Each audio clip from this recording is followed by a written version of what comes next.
The jar that found a laugh. In a city that always hurried, a boy named Aren passed an old shop every day.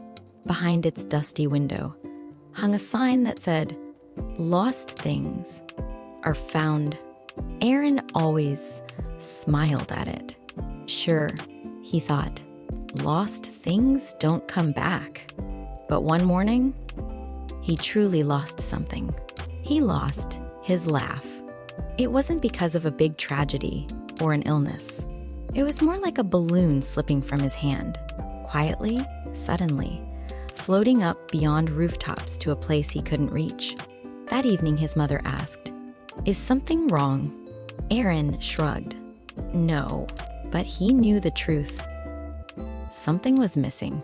The next day, he stopped in front of the shop. His hand touched the door handle. He hesitated, then stepped inside.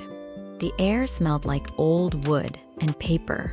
Shelves were filled with boxes of every size. Some had labels, keys that never opened a door, letters never sent, extra time from Thursdays, courage to say, "I love you." Behind the counter sat an elderly man with round glasses, sewing a button with careful hands. Without looking up, he asked, "What did you lose?" Aren cleared his throat. I think I lost my laugh." The man paused and finally looked up. His eyes were kind, as if they carried 1,000 stories. "Laughs usually go where someone is looking for them," he said. Aren leaned forward. "Can you find mine?" The man opened a drawer and took out a tiny glass jar. It looked empty, unless you watched closely, and then you might notice a faint spark like a trapped firefly. "Take this," the man said.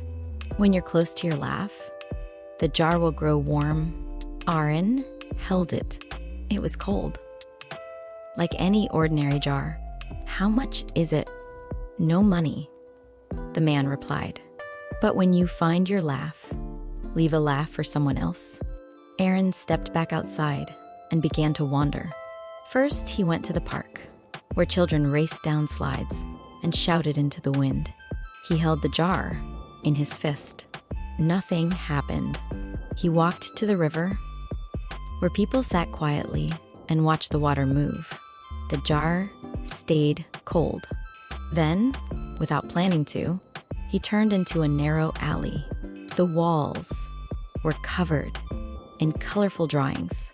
On one wall, someone had painted a chubby, silly-looking cat wearing a king's crown. Aren couldn't help it.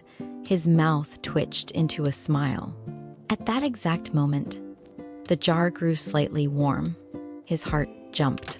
"It's here." He followed the warmth, step by step. The jar grew warmer, as if a tiny sun had switched on inside his palm. At the end of the alley, he found a small door with a sign that read, "Workshop for repairing joy." Aren knocked. A girl, about his age, opened the door. Her hair was messy like tangled clouds, and her fingers were spotted with paint. "Did you lose something too?" she asked. Aren lifted the jar. "My laugh?" She nodded. "Come in." Inside, the workshop was full of strange things, patched up balloons, dolls with newly sewn eyes, and little boxes that released soft bits of music when opened. The girl said, "We repair things here." But a laugh. You can't stitch it back like a torn shoe. Aren's shoulders sank. "Then what do I do?" She picked up a paintbrush and slid a blank sheet of paper toward him. "You build it again. With small things, draw something that makes your heart feel ticklish," she said. Aren wasn't good at drawing. Still, he tried. He drew a cat with a crown too big for its head and whiskers that looked like crooked TV antennas. He stared at it, and a tiny sound escaped his throat. Not loud, not perfect, but real. Pop. Inside the jar, that faint spark fluttered like a seed of light. The girl smiled. See? It comes back. Little by little, Aren exhaled, relieved. His laugh wasn't fully back. But it wasn't lost anymore.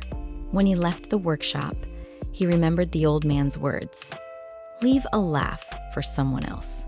Aren turned back to the alley wall and wrote with a marker, right beside the drawings. If your laugh is missing today, borrow a smile here. Then he walked home. The jar in his pocket stayed warm, like a small light that knew the way.